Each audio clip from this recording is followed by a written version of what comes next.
So it is 7 o'clock, and so I'm just going to welcome everyone. We thank you for spending the evening with us, and I'm going to bring us back to the beginning here. We want to recognize also that tomorrow is the 27th of the month, and it is Holocaust Remembrance Day, a day when we pause to recognize all those lost in the Holocaust, another effect of racial hatred.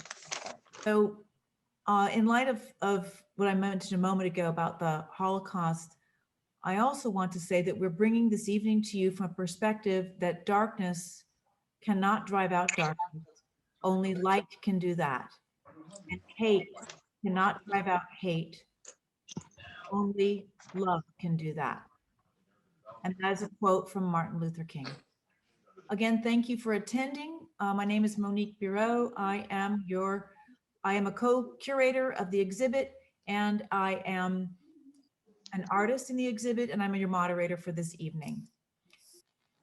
Welcoming our panelists, I am going to start with working alphabetically, starting by last name, because they all their last names begin with S. That's great. Yeah, starting with Stan Sanders. His name is Joseph Stanley Sanders. And he was born in Los Angeles, in South Central Los Angeles, or what's called Watts, really, pardon me, born in Watts, about 1 year after Pearl Harbor was bombed. He grew up in a family home that was a single family home with a garden where he did quite of the raising of vegetables. He left Watts to attend college at Whittier College and went on to complete law school at Yale. He practiced law for many years in Los Angeles and is currently a collector, curator, and civic leader. He curated the Watts exhibit at the Loft at Liz, and he is chairman of the board at Inner City Youth Orchestra. Stan remains connected to Watts through the ownership of his family's home. They are one of the only, or perhaps the only family still owning their home on that street in Watts from the days when he grew up. Toni Scott is a MFA. She is an internationally renowned artist. And actually, I'm not sure if everyone's setting. Before I introduce Toni, Stan, will you just say hello to our audience so that they can see you? Hi. There he is. Okay, thank you. So Toni Scott is born and raised in South Central Los Angeles.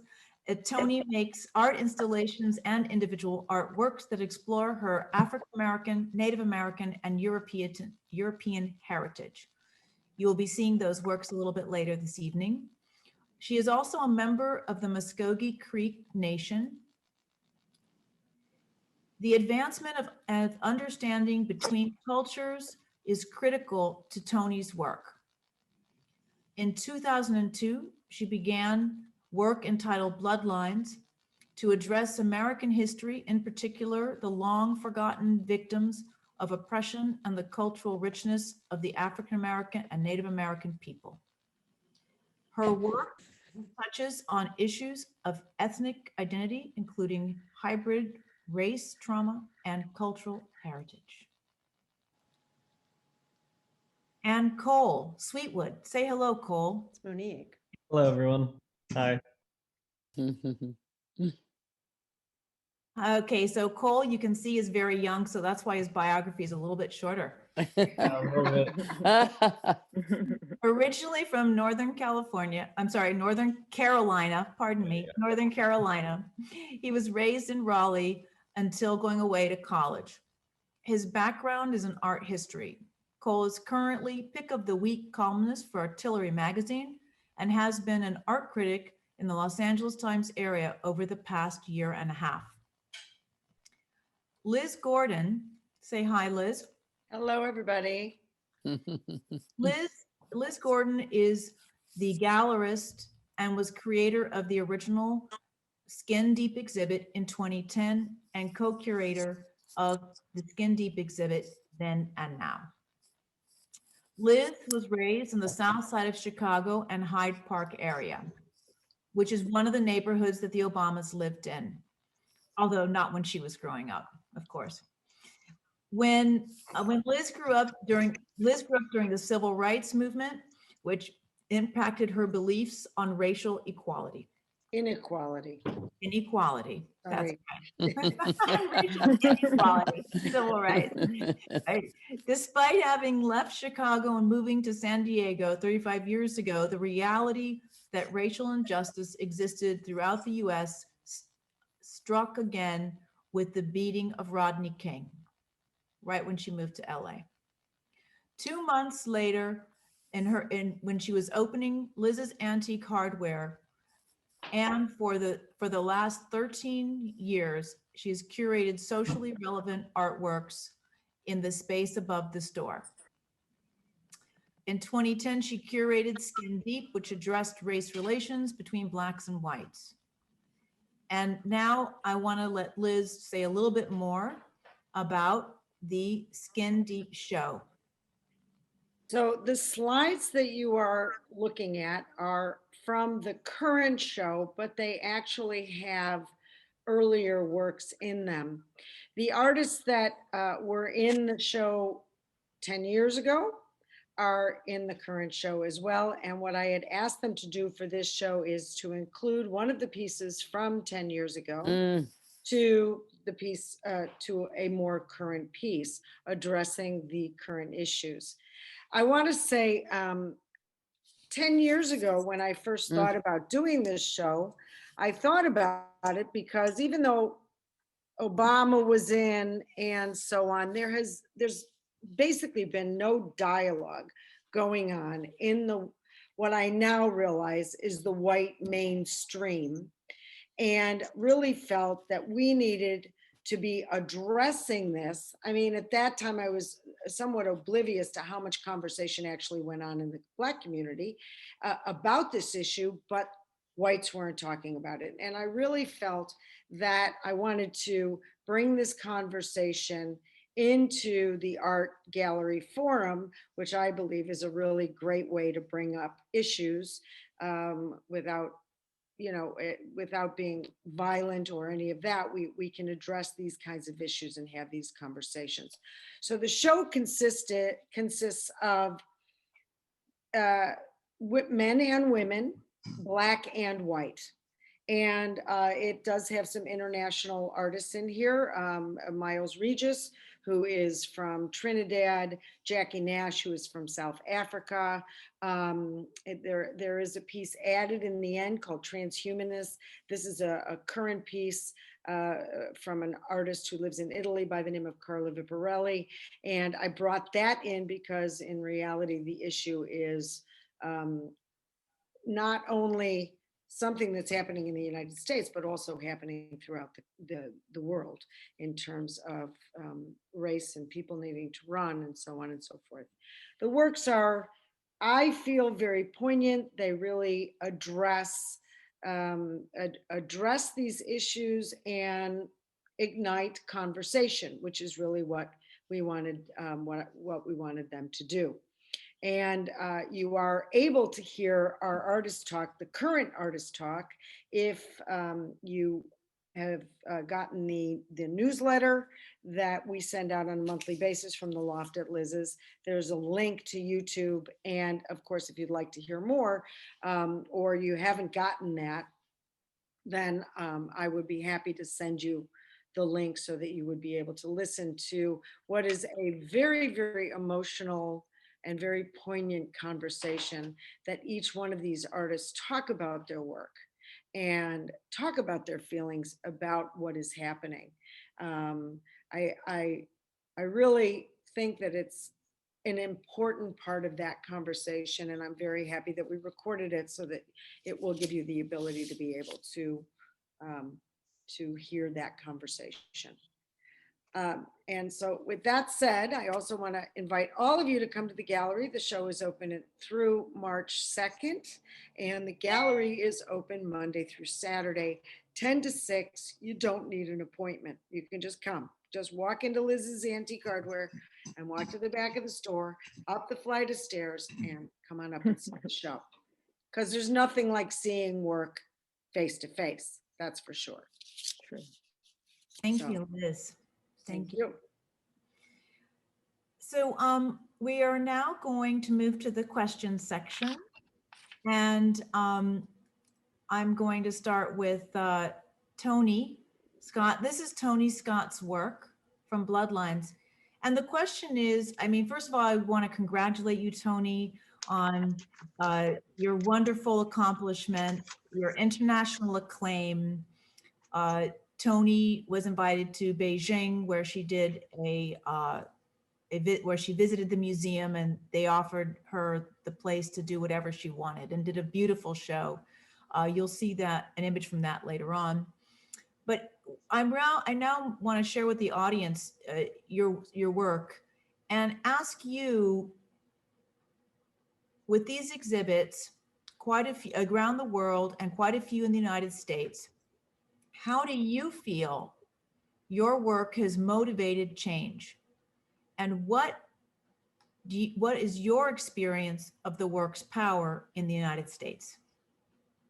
Well, I'm a big believer that, art can evoke change. And what I found in my journeys, from China, in the South, and, the United States, and Africa, that, there are things that parallel our experiences. And we often forget that there's things that, really connected experiences that we've had in the past. So I've seen, like in South Carolina, I've seen, young students who were not exposed to this history in depth about slavery, and after being exposed, became activists on campus.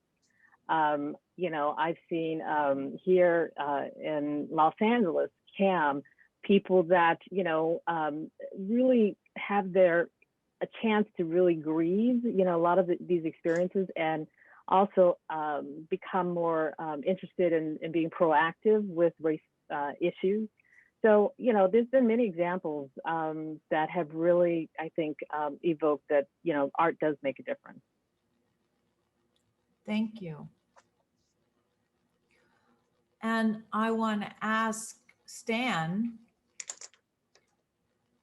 how you feel your role as a civic leader and curator, how you feel you are making a difference in the work that you do.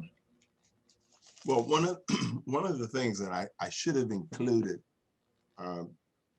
Monique, in my introduction was the fact that in 1966, I, along with a group of alumni of Jordan High School in Watts, started the first Watts Summer Festival. And its primary purpose in 1966, after the Watts Revolt of 1965, was to present an opportunity for healing. And why we chose a festival that was centered around the arts,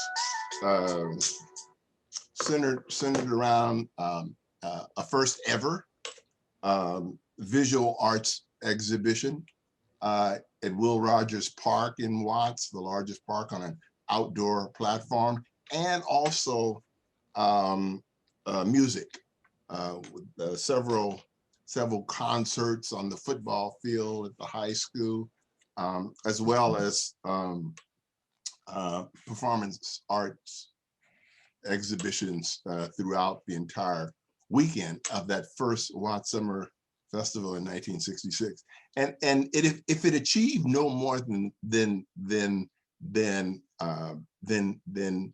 settling the populace into a frame of mind that here was a community within the larger community of Los Angeles that was capable of anything, that it was capable one year of burning its own houses down, of showing massive protest, of lashing out, of trying to make a statement, to a fun-loving and appreciative community that loved its art as well as its artists. And if the role of the arts, particularly the institutions, but as well as the artists, can comprehend the importance of that role, that function of the healing function of art, then we will have accomplished a lot. If we can convince everyone of the healing power of art, and I would say, Monique, that was my takeaway, or has been my takeaway from the various experiences that I've had. I mean, I'm a practicing lawyer, and so to some extent, I represent artists and art institutions, but principally not. Principally, my role in the art community, at least in Los Angeles and in West Africa, in addition to liking pieces of art and buying them, the ones that I like, I have sensed a great feeling that art is a sustaining, healing mechanism, and we ought to use it. We ought to resort to it whenever we possibly can. Thank you, Stan. Thank you. And Cole, I know, as a columnist and art critic,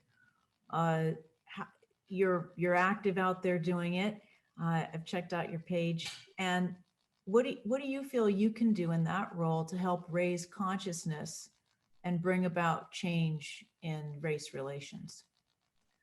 Yeah, I think that the role of the critic, and similarly the role of the curator, the collector, the other half of the equation of the artist, I think is critically important to this growing conversation we have about race relations and inequality within the art world. I think that critics and historians play a really powerful role in giving us the language and the feeling that we use to describe works of art and the way that they are understood and perceived in the mainstream world. And there is a lot of work to do, and there's a lot of very negative connotations that are used throughout the art history world in particular, because it comes from a very Eurocentric mindset. The one that kind of always jumps to mind, and I use as an example when talking about kind of this Eurocentrism and writing about art and in discussing art, is primitivism, which is a word that has only very recently fallen out of favor, but is, for those of you who may not be aware, was a word that was used to describe particularly African masks and African artwork that was created in the 1800s and 1900s that served, from an art historical Eurocentric perspective, as the inspiration for a lot of modernist works. And to call that work primitive is understandably incredibly offensive, is, not only offensive, is an incorrect descriptor of those works, because they're not primitive. They're resting on an incredibly storied and long cultural tradition of creating these objects that, for the most part, has been ignored. And using words like primitive or exotic or Orientalism, Orient, to describe works of art or describe entire sections of cultural history, really sweeps a lot of those conversations aside and makes things be viewed from this white perspective or this Eurocentric perspective. And so I think that by encouraging critics and encouraging writers to, and especially in my own work, I do this for sure, is to try and understand the biases that you're bringing to the table and try and really look at the art and treat all of the art as it has intellectual wealth and rigor that it deserves. And try to really unpack the rich cultural heritage that each work brings. And so I think language and the way that we talk about art, the way that we describe art, plays a really critical role moving forward, as we continue to create a more equal and fair art world. But yeah, I think language is incredibly critical. Thank you, Cole. Going on to our next question. Those are impactful and thoughtful things from all of you. Thank you. Liz, all of our panelists have submitted images to us that we can share with you that share what they saw that they found was provocative. So the things that you have seen and feel are strong enough to ignite change, seen here on the screen. What do you think art and artists can do to motivate change in US race relations based on your personal experience? Well, in this case, this is the Kara Walker is something that many of us in Los Angeles here have viewed at the Broad Museum. And I was amazed at, I mean, we all knew that, you know, rape was part of what happened during slavery. But to the extent that with her artwork, particularly using the medium of silhouette, which was an art medium during the time period, to exhibit pedophilia, women as well as men raping. And I mean, when I walked in and saw this exhibition there, I was completely blown away. And very, very deeply emotionally affected, you know, to the point of tears, really.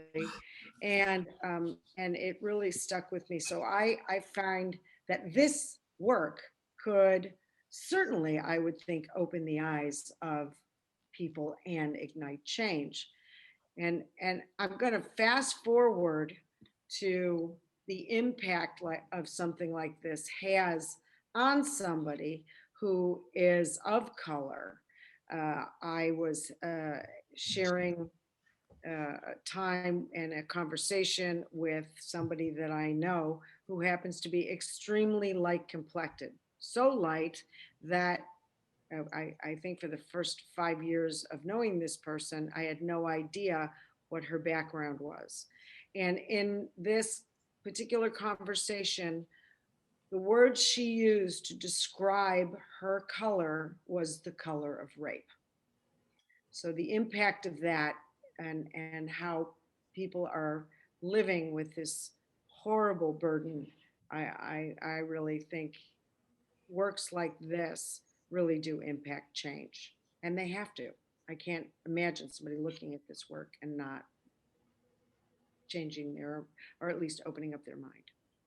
So that's one piece that I found, I find that really impacted me. And then if you'll move on to the next one, this is the National Memorial for Peace and Justice. And this is in Montgomery, Alabama. It's a memorial dedicated to the history of lynching in America. And one of the quotes, I think this quote is fantastic. It's by somebody who was visiting there. It's on their website. We're publicly grieving this atrocity for the first time as a nation. You can't grieve something you can't see, something you don't acknowledge. Part of the healing process, the first step is to acknowledge it. And I mean, I haven't actually been there, but I've known about it and seen their website and so on. If you go to the next slide, each one of these suspended sculptures from the ceiling represents people who have been lynched. There have been, in this public sculpture, there are 800 identified people out of thousands that have been identified and represented here at the Legacy Museum in Montgomery, Alabama. So for me, this is incredibly impactful, and I can't imagine again that it would not change somebody's or at least open up their minds and hearts to understand the impact of what slavery was all about, and how racism is just so deeply rooted, and we really need to get beyond it. The sculpture, the next sculpture is, can you go to the next slide? This is a public sculpture outside on the same grounds as the Legacy Museum. So I think, you know, when given the opportunity to travel again, I will certainly want to make this one of the places that I go in respect, for sure. Yeah. Thank you. Thank you, Liz. Stan, same question to you. What, yeah, can you put the oh, there it is, Crown Act. This is a Timothy Washington that was done in the late 60s, and was part of the show on Watts that we mounted in 2016. It was featured in the room at Liz's Loft that you see on the left side of your screen. I wanted to tell you what I've done with the work, the Timothy Washington work on the right side of the screen, because I have exercised a collector's prerogative. I guess it's I've never seen it as a litigatable matter, but I changed the name. I changed the name last year in 2020.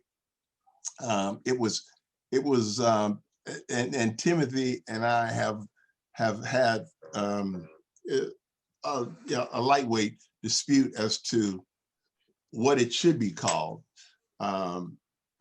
but we are agreed that the new name of Crown Act not only says what he was trying to say in 1969, but also demonstrates the provocative nature of a piece of work of art by a brilliant artist that has come full circle. There is now in the state of California something called the Crown Act, and it is designed. It's a piece of legislation that was introduced and carried first in the state Senate by State Senator, now County Supervisor Mitchell, and was introduced as a protection measure for school-age Black girls and for Muslims with wearing hijabs to attend class, because they were up until the Crown Act, a teacher or a principal in a school could characterize a hairstyle as inappropriate and send the child home with all of the accompanying embarrassment and punctures to pride that does to a young schoolgirl. That's in the state of California, the freedom to style and to wear your hair in a way that you think makes you feel beautiful is protected by California statute law, and presumably by the California Constitution. But this picture is 50 years old. This piece of work is more than 50 years old, and it shows that I think the embodiment of this dream of being accepted by virtue of the way you look, whether it's kinky hair, whether it's full-size lips, or whether it's your complexion, that is is so expressed in this painting. It's not a painting, it's metal on metal, and what you see as the natural hairstyle is a series of zinc nails that have been inputted into a scored piece of metal, and then with the use of spray paint and so other things made to look as if it is the head of a Black woman. And now, so this transition from 1969 to 2020, I think speaks volumes, because this is precisely with the Crown Act. This Timothy Washington piece is precisely modeled a piece of legislation that is now a part of the California statutory scheme. And so that's all I have to say about that one. The one on the left is my favorite piece of art of all time, including everything that I've seen in Europe and in Africa. It's by an artist who's no longer with us, by the name of John Riddle. John Riddle was my mentor in the arts. He, like I, was a co-founder of the Black Arts Council in 1970, along with Claude Booker and Cecil Ferguson. And this piece, by the way, I think it's important to know how I acquired this piece. I acquired it right out of the backyard of John Riddle on a Friday night when he and John Otterbridge, who we just lost a couple of weeks ago at the beautiful age of 87. And I think I want to dedicate my presentation tonight in memory of John, because John Otterbridge and John Riddle were really my mentors in the art, and educated me to actually want to collect and eventually want to curate. This was modeled on a Kappa photograph from 1954 in the what was called the Indochina War, of a guerrilla fighter coming down the hill. I think it's an iconic photo. But what Riddle has done to it with scrap metal is just phenomenal. Everywhere that has been shown, and it's been shown at the Hammer and in MoMA in New York. Provocation and calls to action are not innocent and trifling matters. They are life and death matters, and gradual troop withdrawal says that for me. The one on the right is just a favorite of mine. I've been practicing yoga for 40 years.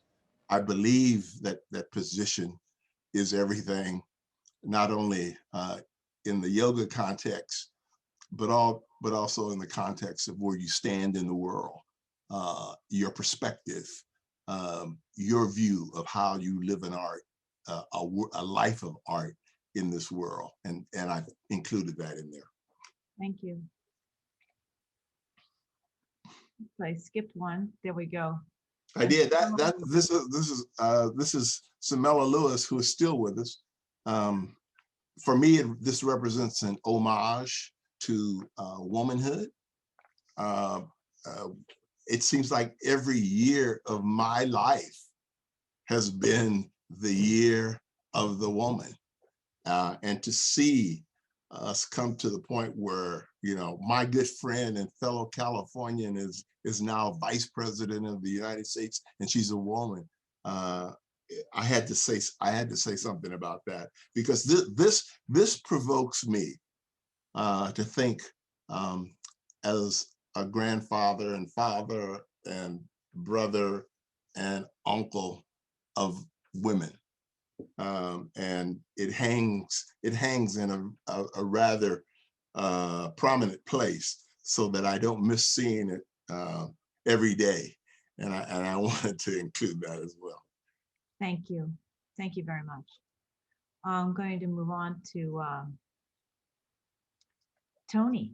Toni Scott shared with us images that she felt were strong and motivated her.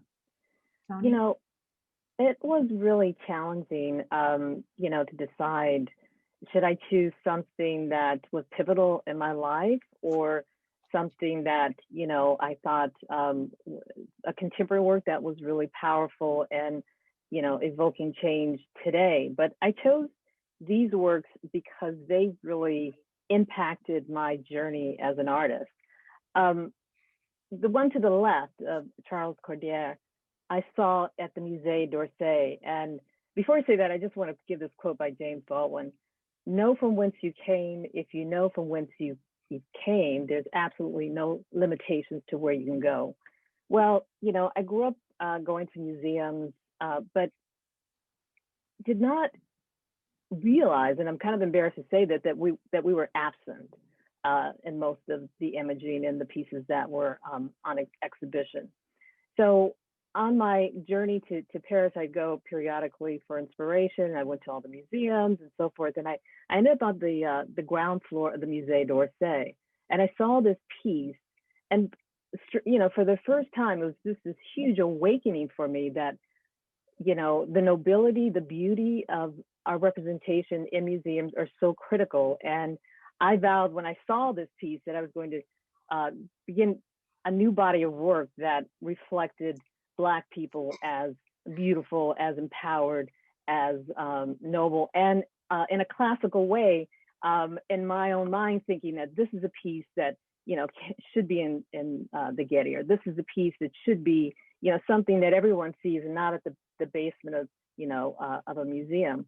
So, and the piece of Rodin, The Burghers of Calais, it was one of, you know, the earliest pieces I saw as a kid, and it just spoke to me about the pain of humanity and inhumanity, the drama, the impact of war, you know, and the effect that it has on us. It's part of the reasons why I created Bloodlines, which was born out of, you know, this awareness of my history and seeing pictures of ancestors who were slaves. This is the gift that my Uncle Richard Purcello gave to the family after 10 years of researching our family ancestry, interviewing, you know, first cousins, third cousins, going to every archive that he could find to collect our history. And with that, having this profound change, looking at pictures like Candace Jordan, who was my great-great-grandmother, who was a slave, and seeing that, you know, and seeing this just brought to mind just again the power of art and the importance of depicting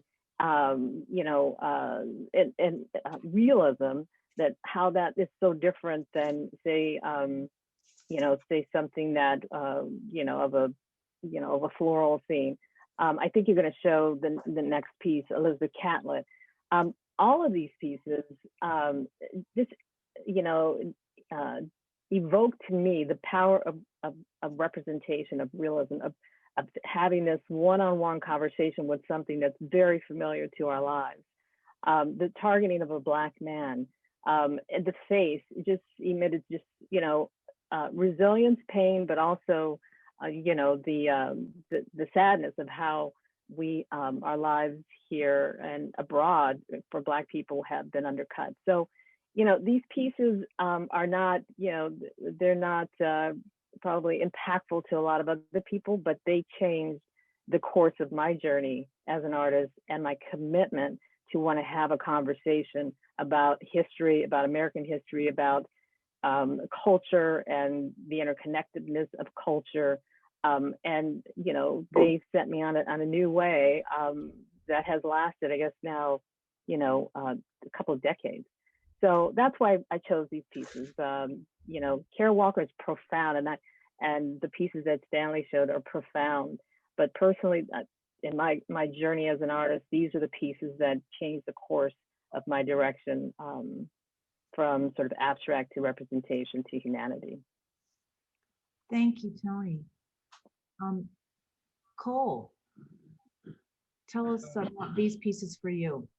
Yeah, so the artist that I selected was someone who, when I learned about him, originally Glenn Ligon, the conceptual artist from the 1990s to active today, really had work that spoke to me in a very direct way. I tend to like works that have textual elements, and conceptual work, especially when done to Glenn Ligon's level of excellence, kind of speaks volumes about not only the state of the art world, but of himself and his identity as a Black man in the United States.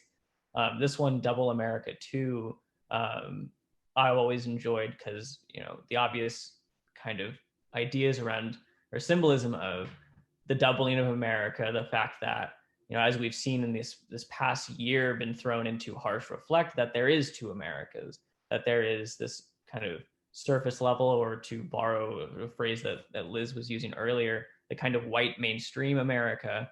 And then there's the America that for the majority of us, we've, pushed aside, which is, the white supremacy side of America, the America that has always and consistently since the time of slavery, put down the values and the traditions and the needs of people of color in this country.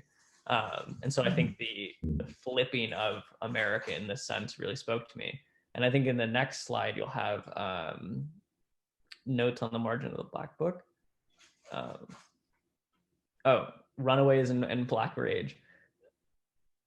Oh, there we go. The notes on the margin of the Black Book. Runaways is another really good one. I can make comments on that as well. But notes on the margin of the Black Book, I think, is Ligon's best work, and it is the one that when I saw it for the first time, I'd seen it immediately after doing all of this reading about Mapplethorpe's original Black Book, which, if you were unaware, was a collection of Black and white photography, predominantly of Black men in sexual positions or usually fully nude.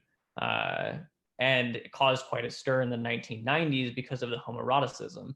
I mean, it was such a stir that I believe Jesse Helms was the one who brought it before Senate and tried to get the NEA defunded because of Mapplethorpe. But what I find so interesting about Glenn Ligon's take on it is that he's amassed the images and then asked a wide variety of individuals, from Black historians, essayists, authors, cultural writers, art historians, and even just people in bars, people on the street, their thoughts on the images, and then paired the images with their words and their ideas around them.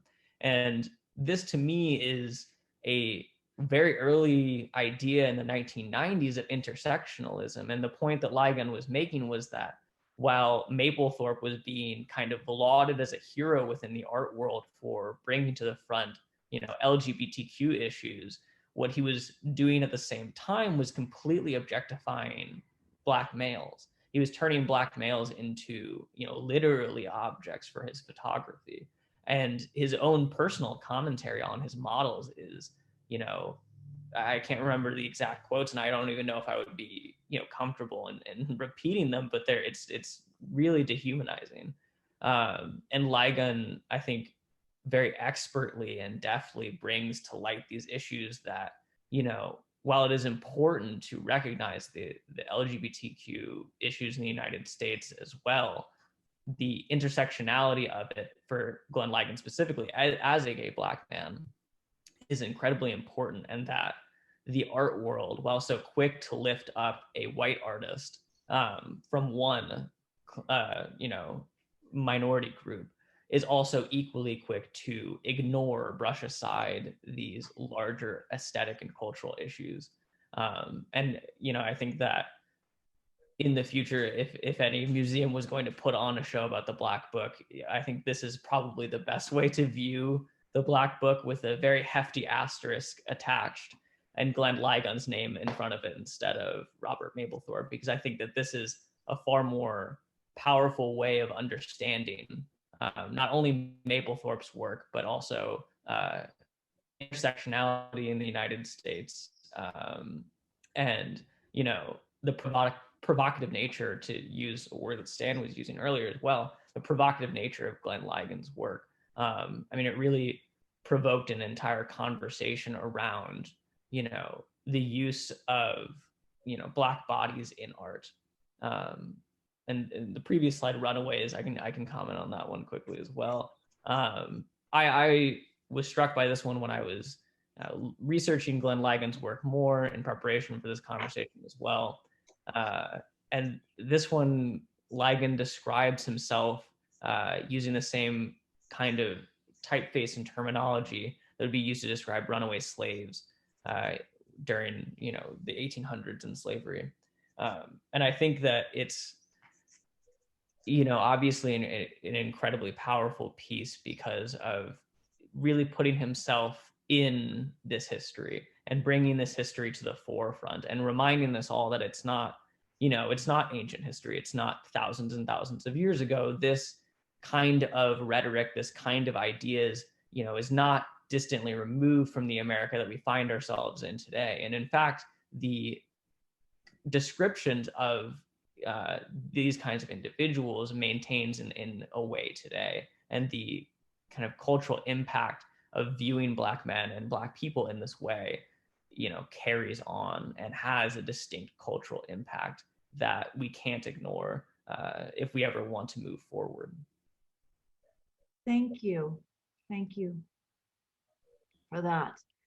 I want to go on to our next question, which is, and everything you all are saying, really, boy, we could have so much more said about it. But like hopefully the audience will bring up these questions. But so now, now that artists have taken to the streets across the US with their messages and demanding change, what do you feel are the museum's next steps to increase awareness of activist art, messaging, and artists in their effort? And can museums play a role in this effort to bridge the racial divide in our society? So Liz, I want to start with you because I know that you want to speak about this. I want to say, you know, we've been doing a lot of research to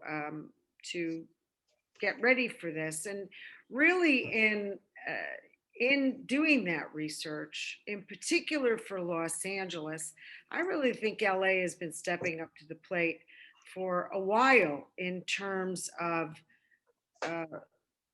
bringing awareness and Black artists to the museums. And Now Dig This, which happened now 10 years ago, really helped to reignite careers and brought attention to incredible artists that had been in Los Angeles and working in the 1960s and 80s, through the 1960s and 80s. So I think they also have in their collection Samela Lewis, and she has also been part of their collection. LACMA has also in the Hammer is Mark Bradford. And so there's been a lot happening, particularly with Pacific Standard Time and so on. So I do want to credit Los Angeles. I know more about that, of course, than I do the rest of the country. There certainly has been more and more happening. I do think that the art that could be shown in museums don't necessarily, it could be a wider range without it necessarily having to be like Black art or referring to that. And, you know, there's a lot of abstract expressionists, for example, and so on, that could be in museums that they could certainly be showing without it necessarily being a reference to the fact that it's a Black artist. It's an artist who does abstract expressionism, for example. One thing is a couple of weeks ago, something that started, which is being supported by the Bank of America, actually, is Masterpiece Moments, which is going to be every, I guess, once a month. It started 2 weeks ago with Michael Govan, who did these videos. They're 5 to 7 minutes long, and he did it on this commission piece that LACMA commissioned by Mark Bradford, 150 portrait tone. So the next one of those is going to be on February 1st, and that is going to be coming from the Studio Museum of Harlem. So there are things that are happening more and more, and hopefully we will see that much more engagement from the museums and galleries and so on than there have been, and not just because it's the popular thing to do. Thank you, Lily. Cole, I know that you have some specific thoughts about things museums can do to raise awareness and make a shift and help heal the racial divide. And I'm just going to now show images that Liz and I collected of what we think are appropriate to this topic. But Cole, please share your thoughts with us. Yeah, I mean, I think that, you know, to echo what Liz is saying, I think that a lot of museums are moving in the right direction. I'd also like to highlight the Guggenheim for being the first major art museum in the country to have a Black lead curator, department curator head, I believe, or she's the lead curator. But there is undoubtedly an incredibly large amount of work to do. And I think that really the biggest thing that museums can do today to start kind of undoing the damage that they have, or undoing the kind of systemic issues that they have, is to diversify their employees from top to bottom, particularly within, you know, the board member space. You know, 90% of board members across all art museums are white in the United States. And the vast majority of curators of all of these museums are also white. And so when they're putting together shows and things like that, when they're organizing artwork, oftentimes it comes from a white perspective, or is kind of favoring that perspective over a different perspective, or they don't show it at all, depending on kind of the situation in the board. And so I think far more can be done in that regard. And to highlight a very successful example of that, I remember talking about this with Monique and Liz, is Soul of a Nation, which was one of the most successful shows in recent memory, that was curated originally in the Brooklyn Museum by a Black curator, and then toured all over the country. It was, I believe it was an SF MoMA. It was in the Broad here in Los Angeles, which is, I'm sure, where many people here saw it. And it was a collection of Black art from the 1960s, 70s, 80s, I think through today. But what struck me about it, and what was so interesting, as opposed to a lot of other shows, kind of echoing what Liz said, is that it showed a wide breadth of creative ability in terms of technique and style, material, that were works that did not rely on or are necessarily driven by the identity of the artist as Black. They had Black abstract expressionists, they had Black photographers, Black sculptural works.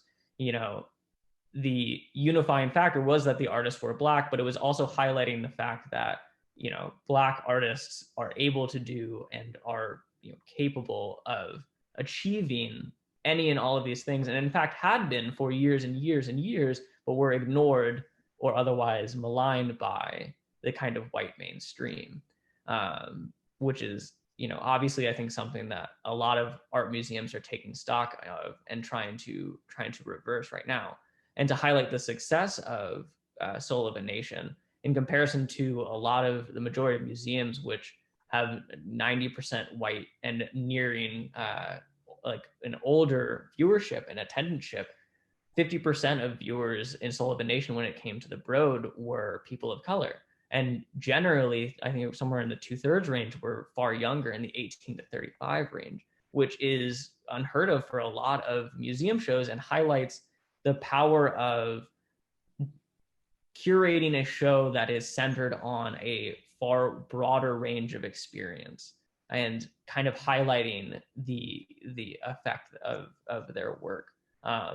And while that is great, I have to kind of reiterate as well. I mean, there is still an incredible amount of work to be done, especially in the less forward-leaning establishments and the kind of very, very established art institutions in the United States. Another point that I brought up with Monique and Liz in preparations for this was that while I was doing research for my thesis, I came across a article in the Smithsonian, a research that they had published in the early 2000s, which illustrated that attendance skewed more towards people of color and women when you brought artists from their backgrounds into shows or had shows specifically dedicated to them. And the conclusion that the research went to was that these viewers were far more interested in an emotional connection with the work as opposed to an intellectual approach, which is an incredibly insulting, not only to the viewerships themselves, but also an incorrect view of what was actually happening, and is just the kind of white mainstream of the art world trying to give itself excuses as to why people of color won't be there, as opposed to treating the work of artists of color with the same kind of intellectual rigor and importance and gravitas that they would treat any white artist working with the same medium in the same context. And they just want to funnel it through kind of an emotional approach as opposed to an intellectual approach, which is deeply insulting. And I think that, it starts with, hiring, and it starts with education, really. Thank you, Cole. Yeah, definitely. And Toni, your thoughts? Well, I think that there's something to be said about the power of imaging. There's something to be said about responsibility of historical information. There's something to be said about the importance of representation. So, when on my own journey, when I think about museums and how it's impacted me as an artist, not seeing myself, sadly, shapes, undermines, a certain amount of, self-esteem, and seeing myself depicts, empowerment. So I think museums have, missed it, and on so many levels for so long, that's really damaging. I mean, they are, the archives of history. This is what people are going to look back, possibly, 100 years from now or 50 years from now, and say, oh, this is what is important and this is what's not important. So in my own journey, I've had to sort of reach beyond what I've seen at museums, or had an awakening of something that, like I said, is at the basement of a museum, or placement where it's not given equal respect as works by white artists. So I think it's more than past the time for museums to really provide a place where voices of all ethnicities can be represented, and to educate in an appropriate way as opposed to a biased way. So I think that there's just a long way that has to be, the adjustments have to be made. And again, the power of museums. My experience of seeing artist Lane's work at the California African American Museum, when I was like couple decades ago was impactful to me. It said that, you know, women's work is valid work. Artists of color, you know, are as profound and as any other artist of any other ethnicity. So in just looking at, you know, overall impact to me as an artist and seeing the power, like the piece that you see Eve on the auction block, you know, these places can be places of major transformation in people's lives, of bringing together people and resolving a lot of, you know, pain. And as Dan said, you know, a place of, you know, for healing. So, you know, I think we have a long way to go, but I'm really, you know, happy to see the changes that are being made. But this, you know, certainly we have a great distance to go before, you know, we're truly, you know, representing everyone in the appropriate way.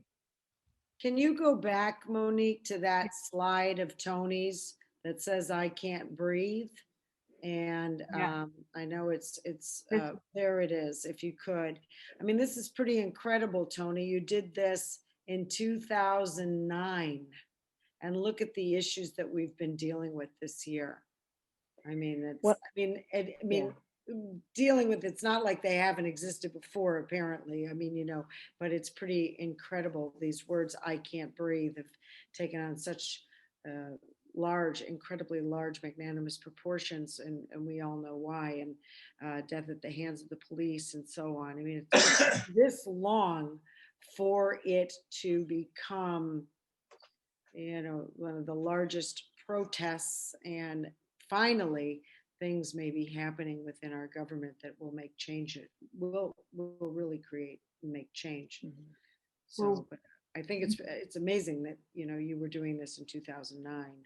It's taken this long. Yeah.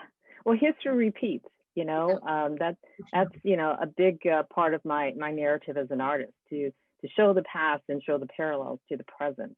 I Can't Breathe, you know, an homage to Oscar Grant, and then recast in 2020 in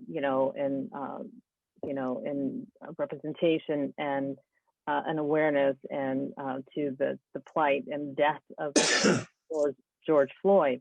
So when I first made it, was, you know, was a live cast of a model at Kiera Kabakuru from Africa. And when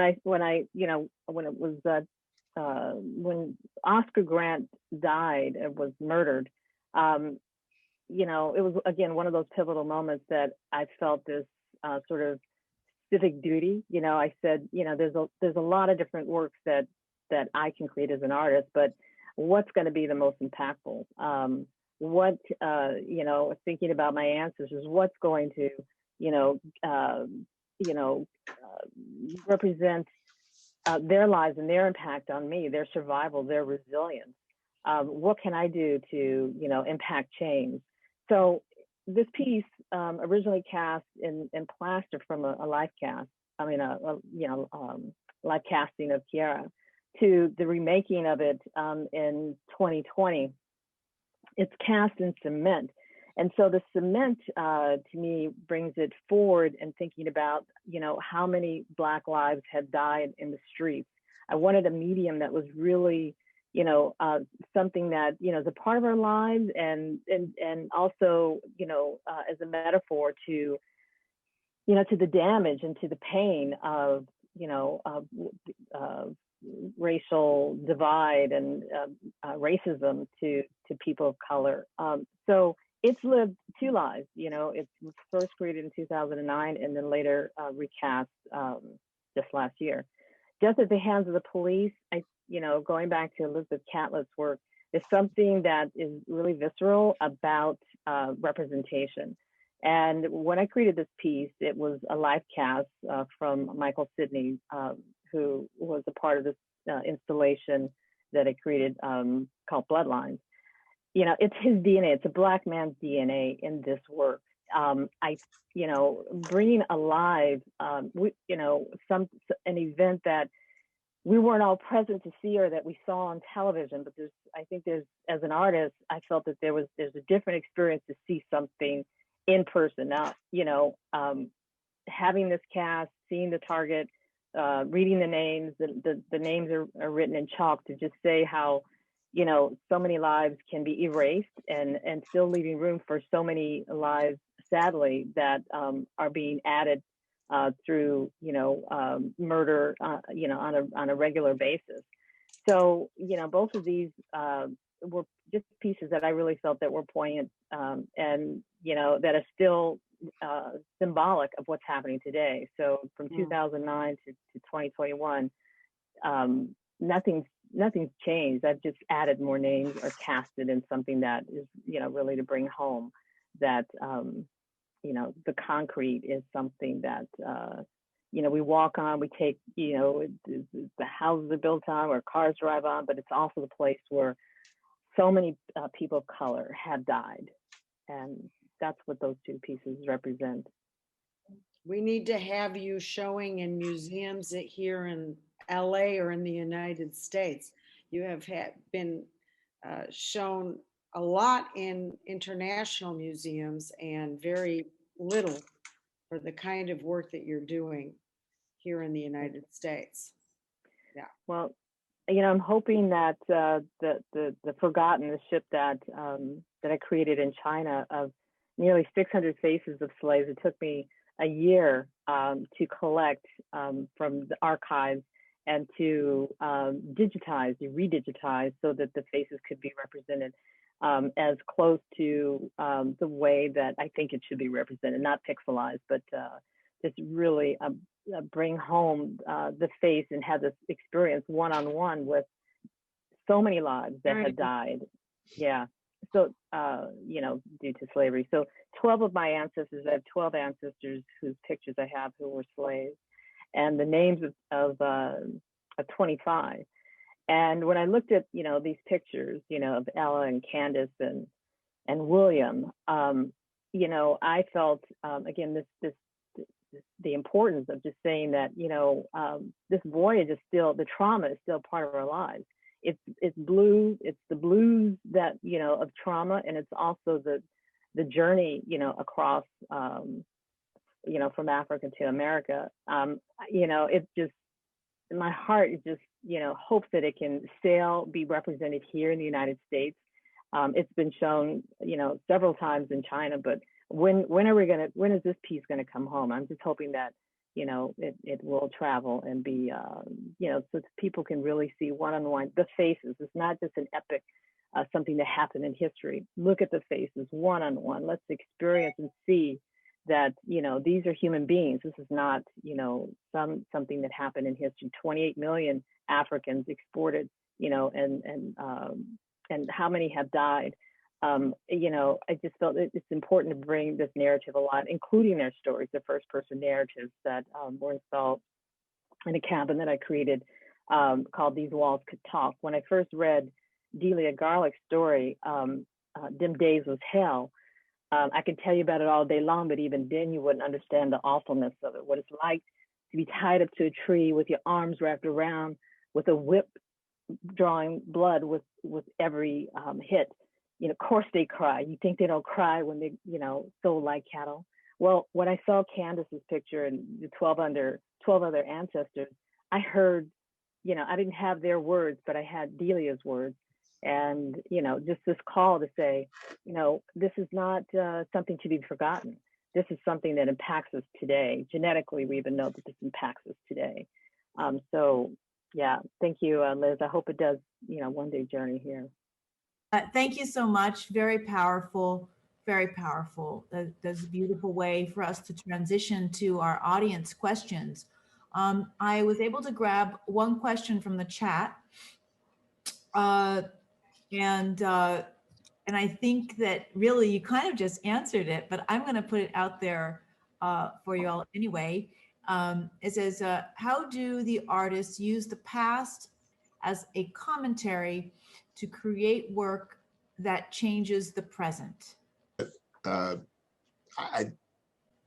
not sure the question is maybe who has the naming rights? Who determines what is art?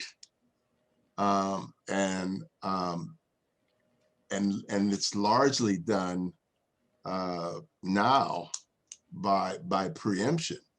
And I there before Basquiat, we just carelessly referred to graffiti art as graffiti. It was not art. It was a menacing spread of unwanted images, and it took up space, and it required cleaning and spray painting over. And now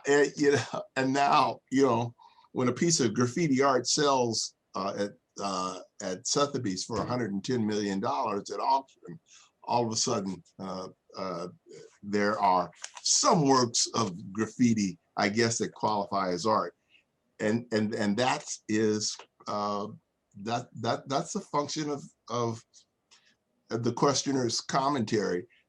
That's a function of who writes it up, who gets the memo in first, and that becomes very important. I think that's why you skipped me, Monique, when we were talking about the role of institutions. I didn't have an opopportunity to weigh in. No, that's okay. I'll forgive you. Speak about it right now. Speak about it. Because from 1985 to 1995, I was a member of the Board of Trustees of MoCA in downtown Los Angeles.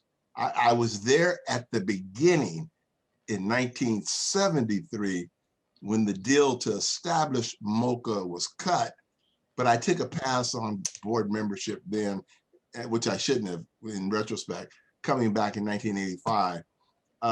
So from both the inside and the outside, I've had this experience. And one of the things I think that's happening right now, it's very important as a strategy and as a tactic.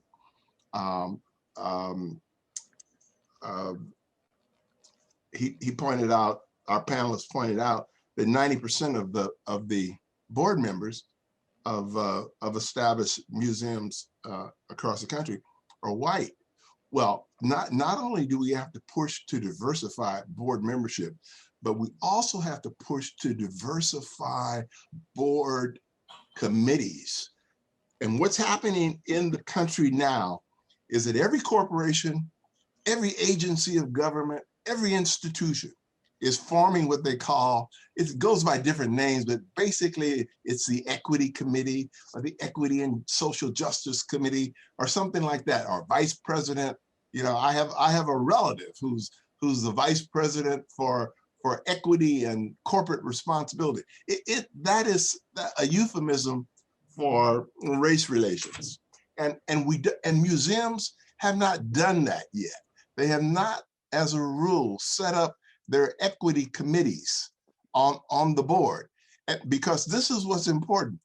And Toni, this is very close to Toni's heart, Toni Scott's heart, because those committees then can dictate to the acquisition committee rules of procedure, like, okay, we are going to spend $15 million this year acquiring art for our permanent collection. A equity and justice committee on that board would say, okay, that sounds good, I'm all in, but that a percentage of that money ought to be spent acquiring the works of artists who have not been in permanent collections in museums before. And that use of money to bring about the diversity that is so not so important, so necessary for our survival as a democracy, is something that can be done now, today.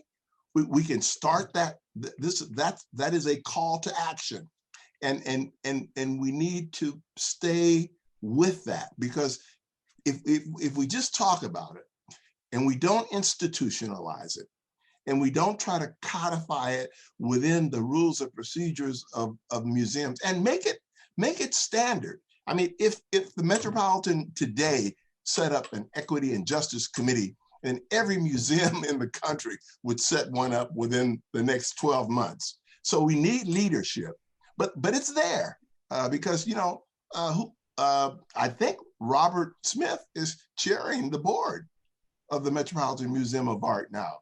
And he's a, you know, a hedge fund manager, but he's Black. And so, you know, you go to, you know, you go to Mr. Smith and you say, look, you know, we're not asking you to put up any money. We just want you, by your powers in the bylaws, to set up Equity and Justice Committee. And then that committee inside the museum, inside the institution, can do the kind of work that those of us on the outside is just, I mean, it, you know, it's nice and it's interesting, and it may even be from an idea, intellectual standpoint, you know, fascinating, but it doesn't move the ball down the, and this is not new. I mean, if the NFL can do it, which is it's a sports league, and say to its board of governors, each team, every time you have a head coach position open, you have to interview. You are mandated to interview minority candidates. If you didn't have that, the talk of getting Black coaches in the NFL to the head coaching position just simply wouldn't happen. But that's the way institutions work. I think also, you know, we have a celebrity-driven society, and there are no more American celebrities with any greater renown than Black artists, Black performing artists, whether it's on the gymnastics floor or whether it's on the red carpet or the runway. Blacks are, in particular, not so much Asians, are well represented. You know, Beyonce can make a picture. She can also make an artist. And if we can educate that group of artists, like we have been over the last 25 years, so that a Michael Jordan and a Grant Hill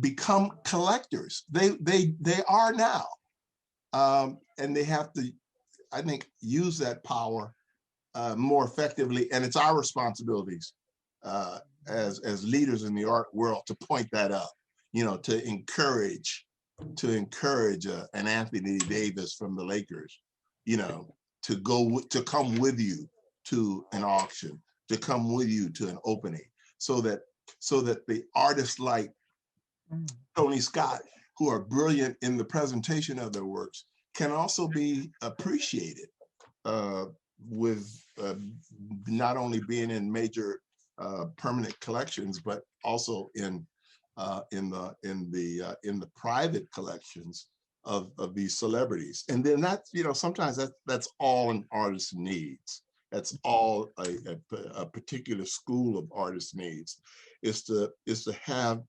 that validation by the marketplace. And so often now that validation is driven by celebrities who've established their excellence in a totally different field. Thank you, Stan. Thank you very much. Yeah, Toni, go.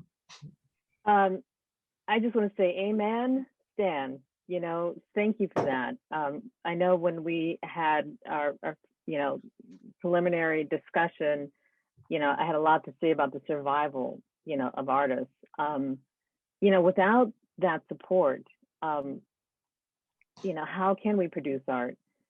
Especially pieces that are not going to necessarily be pieces that people are going to put in their home. Who's going to put Death at the Hands of the Police in their home? Who's going to put I Can't Breathe there? Who's going to put, you know, those images of slaves, Eve on the auction block with, you know, the depiction of the horrors of slavery. You know, I just want to say, it shouldn't be that, for 4 years that my work, Bloodlines, is in the basement, of the University of North Carolina. I get a little emotional about this because it really is, I think, offensive to say, we want this, but we're not going to support financially, the survival. Having to destroy my cabin because after spending thousands of dollars storing it, it just became too expensive.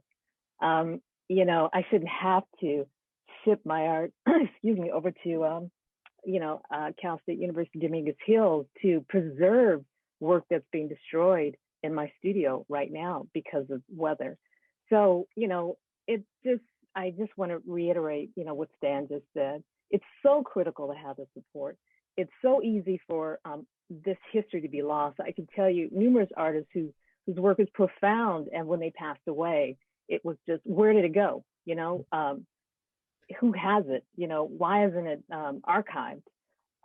So, just from, advocating for all artists,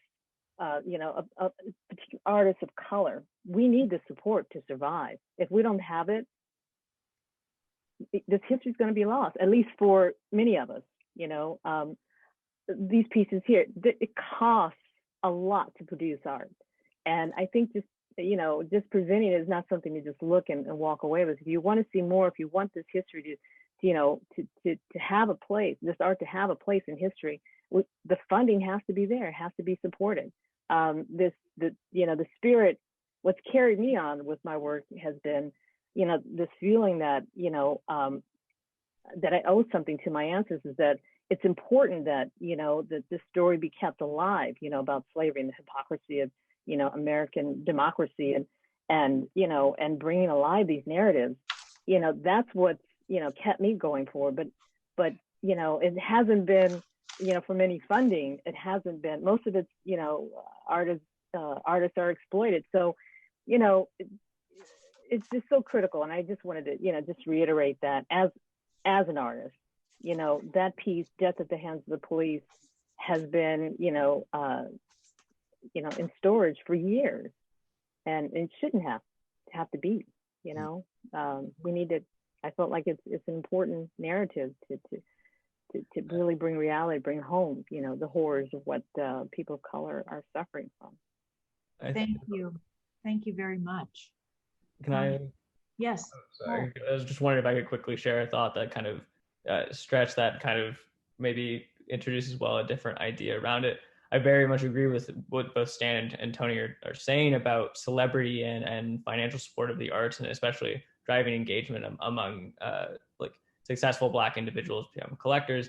But I think it's doubly important as well to get engagement from your community, to inspire the people that live in your city, to inspire the people around you to feel like they have some kind of stake in the art that they're viewing, that they have a connection to the people that work in their communities and to the art museums and galleries in their communities as well.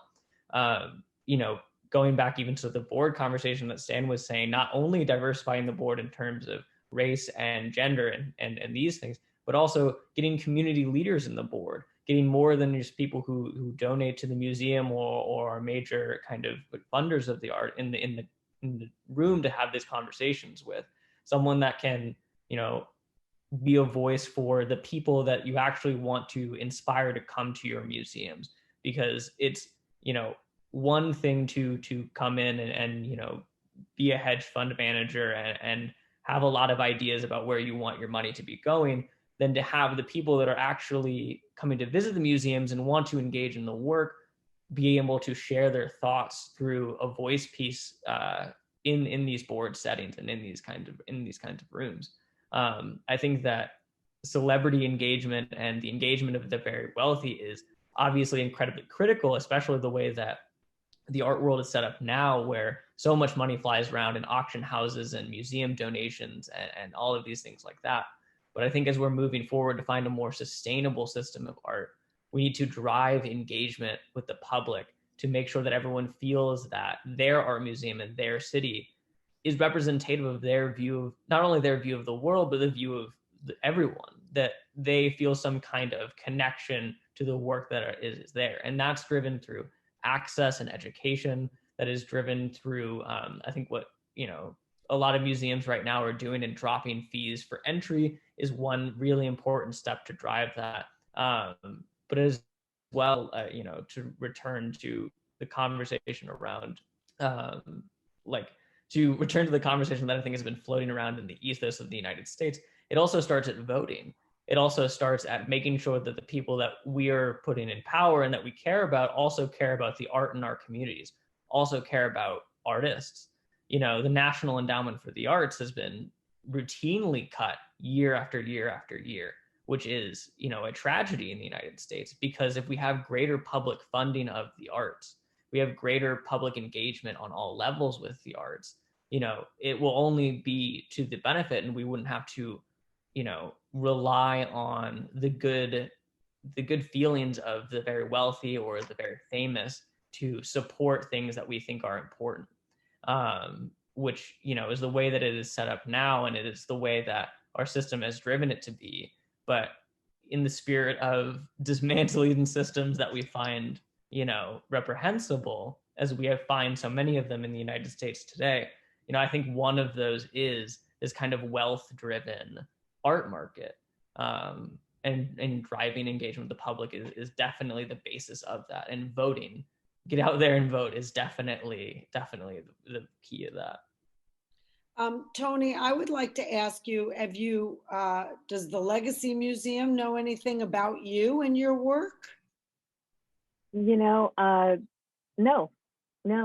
mean, I could see you being like this ongoing guest, artist, where if they have contemporary shows there as well, where you revolve with each one of these series, which are one poignant one after another. I could definitely see you making an approach to them. Are you represented by any galleries? No.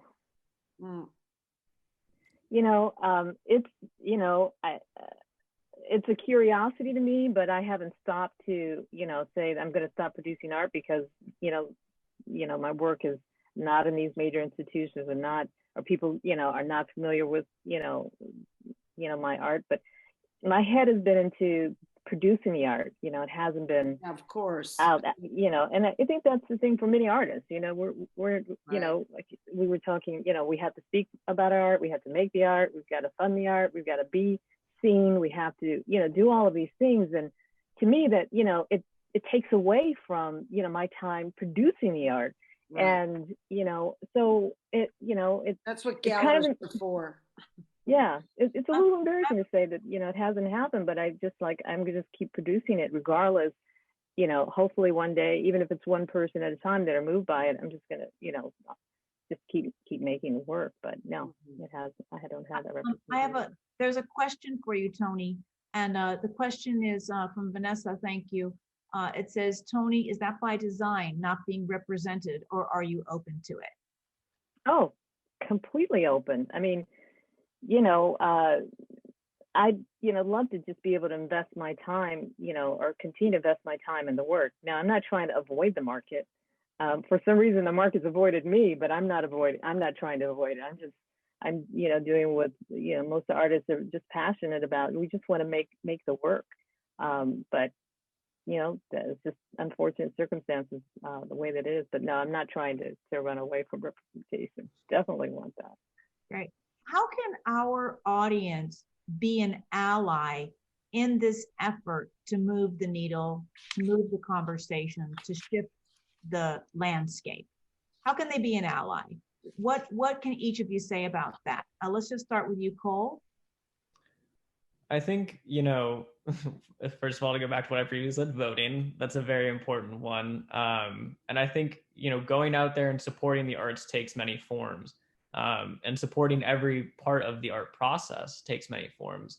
For those of you who are fortunate enough to have the ability to purchase artworks, I think that, purchasing from a more diverse range of artists, from artists from different backgrounds, taking the time to really look at their works and find the through roads, so that you may find inspiration in them, I think is really important. Supporting art publications, which, to plug art publications, that kind of support these ideas, And as well, I think kind of what we've all been talking about with the issues within the museum world is pressuring museums and trying to hold museums accountable to get more people from diverse backgrounds in the room and in these conversations moving forward. I think that really starts with, if the viewers want it, it's a consumer-driven market in a capitalist system. So, I mean, if the viewers want it, then the museums will fall in line. Thank you. So we need to get people out there to storm the museums. Huh? I didn't storm the They museums. reopen, yeah. When they reopen, but get out there, reach out, communicate, sort of like let your elected officials know what you want, let your museums know what you want, right? Yeah, and even when you see the effectiveness of protests at museum with someone like Nan Golden, who her protests at the Guggenheim caused them to drop Richard Sackler, who is essentially the creator of the opioid epidemic in the United States, as a major donor. And her work and her efforts really stand as a testament to what you can do when you galvanize support around pushing a museum in a certain direction. Thank you. Stan? Well, I am in some ways a Democrat, but in other ways I'm an elitist, and I think elites drive art markets. Whether it's the papacy or the Vatican or the Rothschilds or the Catholic Church, we've had these elite institutions and elite individuals, and they own and have owned the old masters, and I think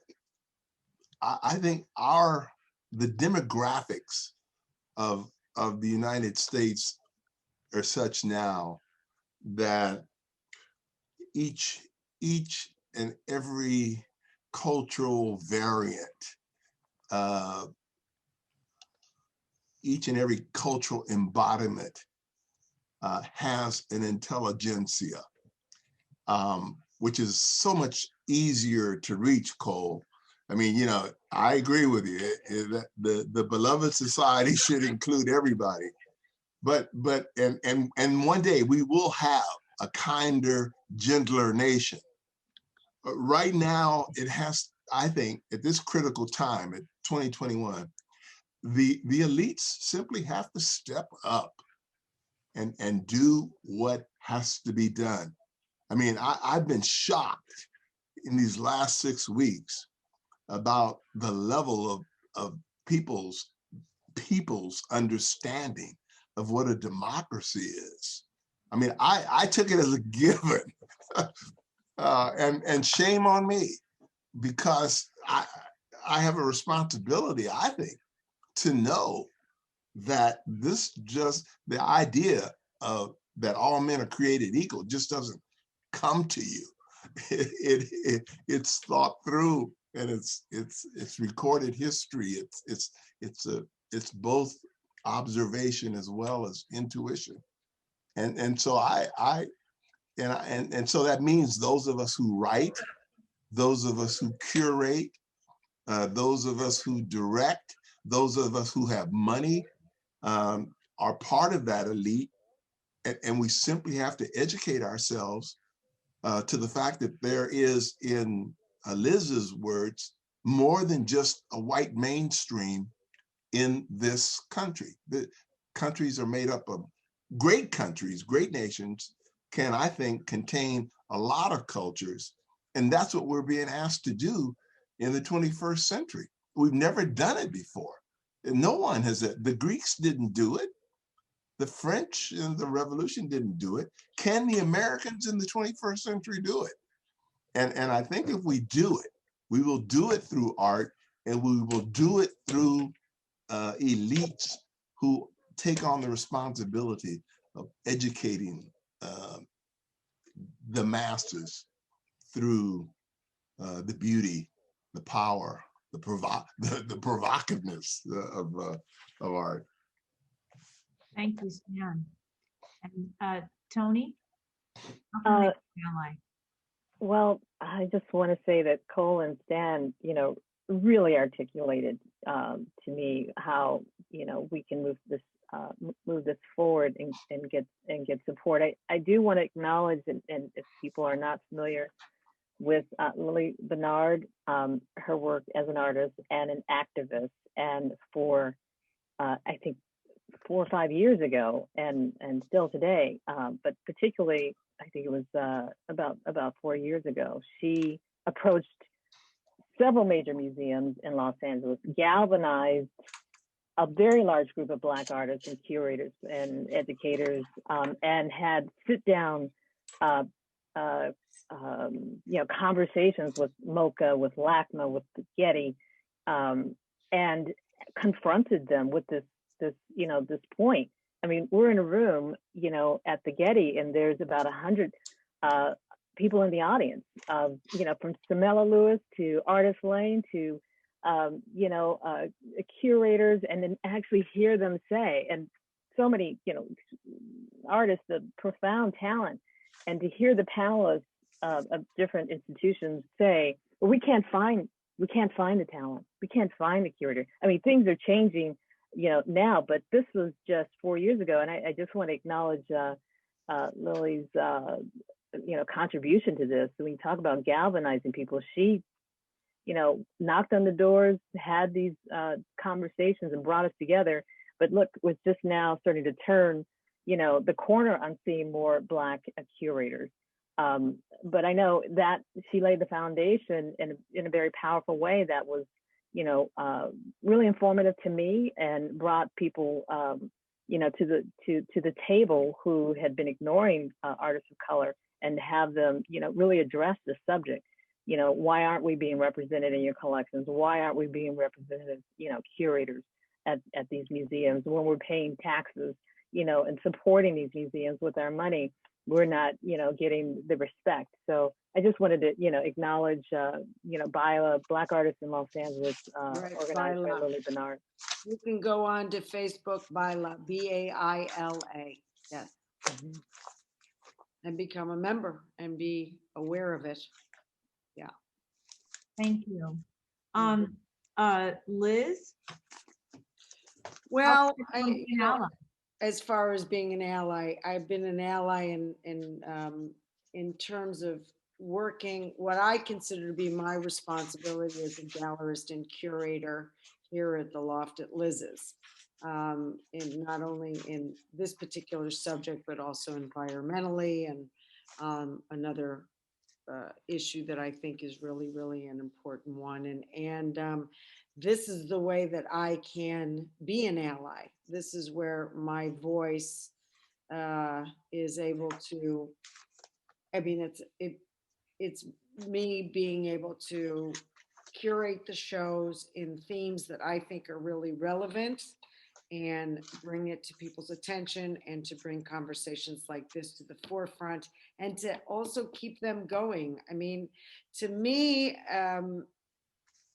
this I thought was really vital, this conversation and this show, because it seems to me that unless there's total chaos, BLM, what are we hearing in the news about that? What's happening with them? Where I know there's a lot, there must be a lot going on, but it seems that we don't hear what's happening in terms of striving for equality and making the kinds of changes unless there's chaos in the streets, or somebody has to get shot by a cop, or what, it's like.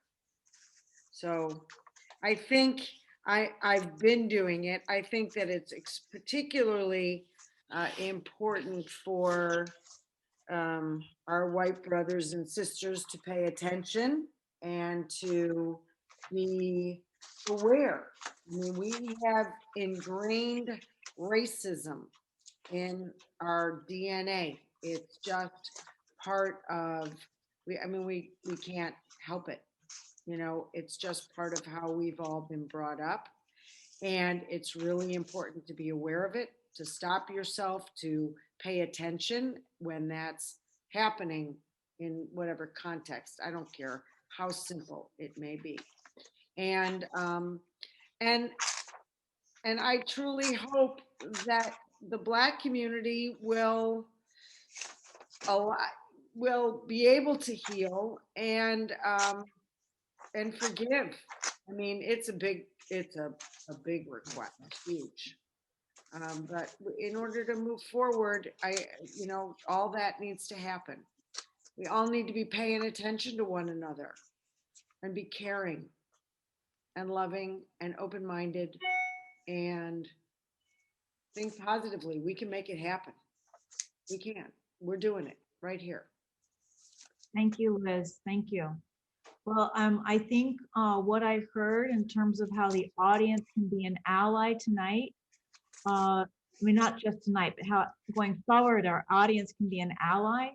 What I hear is it's reach out to your institutions and your elected leaders, let them know that you want art to be a priority and art from the community and activist art from people of color to be a priority, and let them know that you want to see it in your institution. That's what I heard. I think I also heard that we all need to have compassion for one another as we struggle to get through this. This has been a wonderful evening. We've really come to a close of this evening.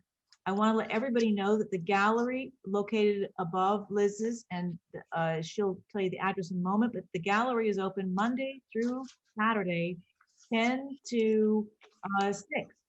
So you can go there with your mask without an appointment, and you can see the work that's up.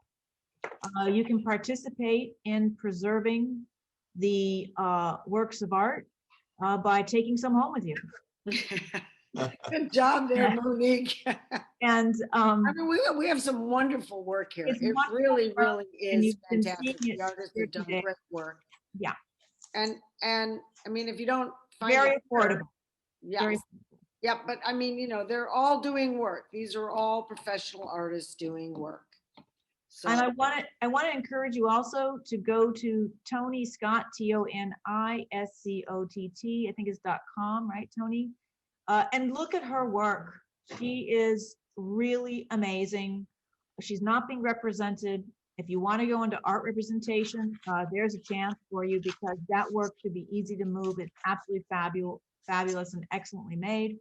I think there's a new career out there for people, and that is to be an artist agent. If you have an artist you love, go out and try and help get their work moved forward. With that, again, I want to thank our panel. Yes. I just want to, just say, Anna Fusan is someone that has, just been rallying to my support. She kept a flyer from 12 years ago from CAM and just said one day, where is this work? So, yeah, allies make all the difference in the world with, keeping us afloat. So I just wanted to, acknowledge her and the support that she's lending to me to try to advance my work as well. Thank you. Thank you. Thank you. Thank you, Stan. Thank you, Toni. Thank you, Cole. And especially Liz for conceiving of this show 10 years ago and agreeing to bring it back. And all of our audience, thank you so much for participating. Thank you very much. Thank you. Yeah. Thank you. Thank you. Thank you all.